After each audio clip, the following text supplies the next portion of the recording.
कराची में गैर मुल्की शहरियों की गाड़ी पर हमला, गाड़ी में सवार पांचों गैर मुल्की महफूज रहे।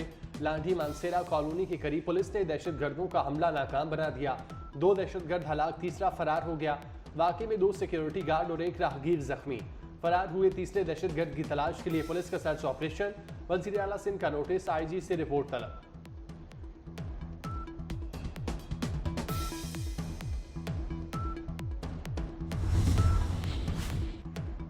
सदर, वज़ीर आज़म और वफाकी वज़ीर दाखिला की कराची धमाके की मजम्मत, कहा कि कौम मिलकर दहशत गर्दी का मुकाबला करेंगे, दहशत गर्दी के मुकम्मल खात्मे तक आराम से नहीं बैठेंगे। बर वक्त कार्रवाई पर पुलिस को भी सराहा। Chairman peoples party Bilawal Bhutto Zardari, वज़ीर तला सिंध शर्जील इनाम मेमन ने कराची धमाके की मजम्मत की।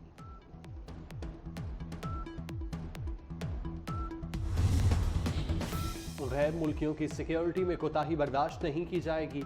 हिफाजत में गफलत पर सख्त तादीबी कार्रवाई होगी। वज़ीर दाखिला का नेशनल एक्शन प्लान अमल दरामद जायजा कमेटी इजलास में आज़म का इजहार। मोहसिन नकवी ने कहा, चीनी शहरियों की हिफाजत के SOPs पर अमल दरामद यकीनी बनाया जाए। दहशत गर्दी के खात्मे के लिए इदारों को टेक्नोलॉजी फराहम करेंगे। विफाक तमाम सूबों को हर मुमकिन ताउन फराहम करेगा। इजलास में कच्चे के इलाके में मुश्तरका ऑपरेशन का भी फैसला।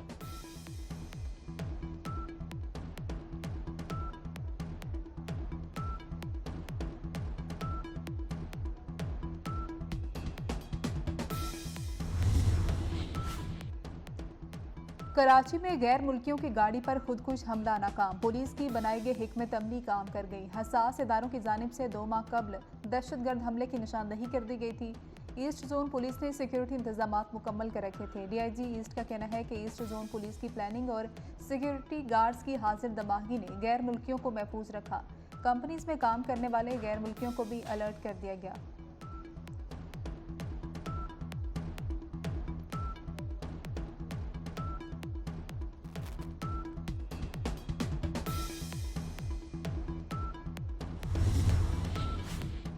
आर्मी चीफ से सऊदी अरब के नायब वज़ीर दिफा की मुलाकात। ISPR के मुताबिक मुलाकात में दिफाई शोबे और दिफाई पैदावार और फौजी तरबियत में इश्तराक बढ़ाने के इकदाम पर बातचीत। सऊदी नायब वज़ीर दिफा की जानिब से दहशत गर्दी के खिलाफ जंग और इलाकाई अमन व इस्तेहकाम के लिए पाक फौज की कोशिशों का एतराफ़।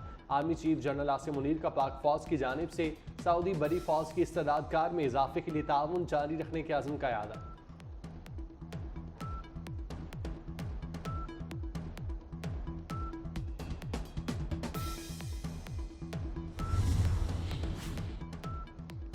इसराइल ने ईरान पर हमला कर दिया। ईरानी शहर अस्फहान पर मिसाइल फायर किए गए, धमाके भी हुए। ईरानी मीडिया के मुताबिक धमाके की नोयत का तयन ताहाल नहीं किया जा सका।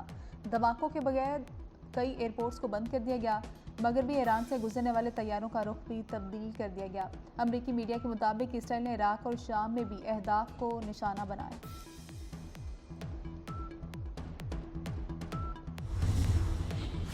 अमरीका ने फ़लस्तीनी रियासत तस्लीम करने से मुतालिक अक़वाम मुत्तहिदा की सलामती काउंसिल में करारदाद वीटो कर दी। करारदाद के हक में 12 अरकान ने वोट दिया। बरतानिया और स्विट्ज़रलैंड गैर हाजिर रहे। फ़लस्तीनी सदर मोहम्मद अब्बास की जानिब से अमरीकी इक़दाम की मज़म्मत, वीटो को गैर मुनसिफाना, गैर अखलाकी इक़दाम करार दे दिया। इसराइली वज़ीर ख़ारजा ने कहा कि दहशत गर्दी पर फ़लस्तीनी रियासत को इनाम नहीं दिया जाएगा।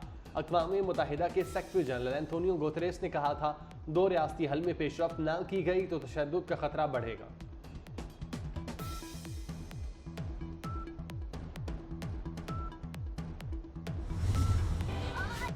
गजा में इसराइल के जंगी जुराइम का सिलसिला ना थम सका। इसराइली जेट तैयारों के हमले, कम अज़ कम 9 फ़लस्तीनी शहीद। अल-शिफा अस्पताल के करीब से एक और इज्तिमाई कब्र दरियाफ्त हुई। हाथ पांव बंदी और तशद्दुद-ज़दा 30 लाशें मिली। सिर्फ 12 लाशों की शिनाख्त हो सकी। इसराइली हमलों में अब तक 33,970 फ़लस्तीनी शहीद, 76,770 जख्मी हो चुके।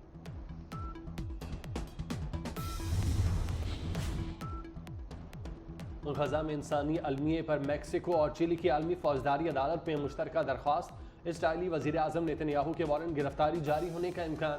आलमी फौजदारी अदालत गजा में इंसानी अलमिये पर इसराइली फौजी अफसरान और सियासी रहनुमाओं के वारंट गिरफ्तारी जारी कर सकती है। इसराइली क़यादत पर गजा में बैनुल अक़वामी कानून की खिलाफ वर्जियों का इल्ज़ाम है।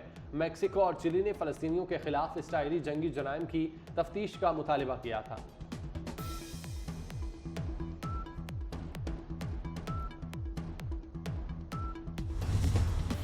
मुल्क के मुख्तलिफ शहरों में बादल बरसने का सिलसिला जारी। पंजाब, बलूचिस्तान और खैबर पख्तूनख्वा में आज भी बातों की रिमझिम। बलूचिस्तान में गुज़श्ता 3 रोज़ की बारिश से नदी नालों में तुगयानी, सैलाब से राबता सड़कें और पुल बह गए। राजनपुर में बारिश के साथ यालाबारी, मसूंग में यालाबारी से फसलों को नुकसान, नोशकी में बारिश से हर तरफ तबाही, लोअर दीन में लैंडस्लाइडिंग, आज़ाद कश्मीर के मुख्तलिफ मुकामात पर भी बारिश। महकमे मौसमियात की आइंदा 24 घंटे में मज़ीद बारिश की पेशगोई।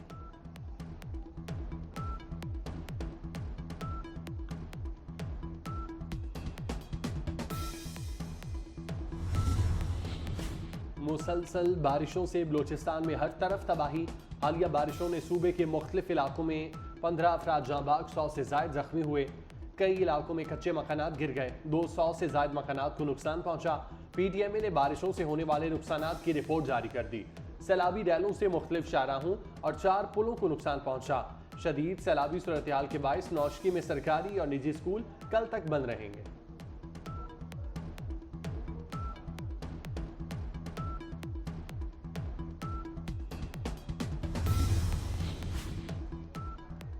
भारत में आम इंतखाबात का आगाज आज से होगा। 7 मराहल में इंतखाबात 1 जून तक जारी रहेंगे। नताइज का ऐलान 4 जून को किया जाएगा। वज़ीर आज़म नरेंद्र मोदी सबसे अहम उम्मीदवार करार। कामयाबी पर मोदी जवाहरलाल नेहरू के बाद तीसरी बार मुंतखब होने वाले दूसरे वज़ीर आज़म होंगे। कीनिया में हेलीकॉप्टर हादसा, आर्मी चीफ समेत 10 अफराद हलाक। कीनियन सदर विलियम रूटो ने आर्मी चीफ की मौत का ऐलान करते हुए कहा, फौजी हेलीकॉप्टर उड़ान भरने के कुछ देर बाद ही गिरकर तबाह हो गया। हादसे में फौज के सरबराह जनरल फ्रांसिस ओगला समेत 10 अफराद जान की बाजी हार गए। हादसे की वजूहात जानने के लिए तहकीकाती टीम तश्कील दे दी गई।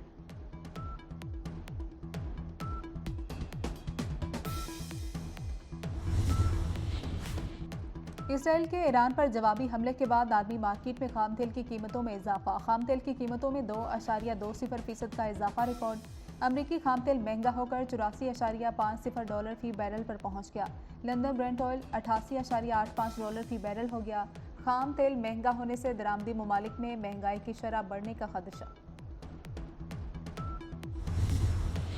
टीवी और स्टेज के कॉमेडी किंग उमर शरीफ की 64वीं सालगिरह। अमर जहद शख्सियत के मालिक उमर शरीफ ने बतौर अदाकार, राइटर और डायरेक्टर अपने फ़न के जौहर दिखाए।